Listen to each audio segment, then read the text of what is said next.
భోగాపురం ఎయిర్పోర్ట్లో జాబ్స్ కోసం వెయిట్ చేస్తున్నారా?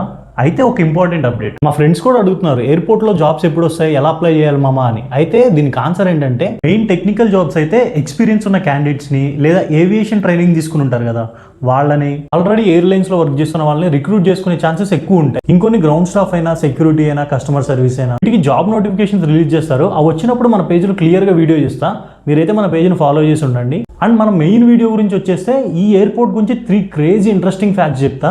ఆకాశం నుంచి చూస్తే ఈ ఎయిర్పోర్ట్ ఫ్లయింగ్ ఫిష్ లాగా అనిపిస్తుంది. వైజాగ్ ఫిషర్మెన్ కి ట్రిబ్యూట్ గా ఈ డిజైన్ అయితే పెట్టారనమాట.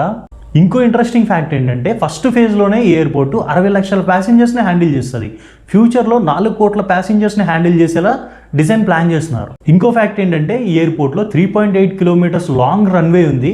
సో ఇంటర్నేషనల్ ప్లేన్స్ అన్ని ఈజీగా ల్యాండ్ అయితే, టేక్ ఆఫ్ అవుతాయి. ఈ ఎయిర్పోర్ట్ ఉత్తరాంధ్ర డెవలప్మెంట్లో కీ రోల్ పోషిస్తుందని చాలామంది చెప్తున్నారు.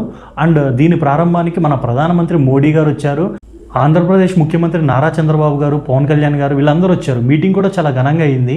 దీనిపైన మీ ఒపీనియన్ చెప్పండి. మనం షార్ట్ ఫిలిమ్స్ కూడా తీస్తాం అనమాట, మన పేజీలో అప్లోడ్ అయితే. ఇంట్రెస్ట్ ఉంటే ఫాలో చేయండి. అలాగే ఇలాంటి అప్డేట్స్ కూడా ఇస్తాం.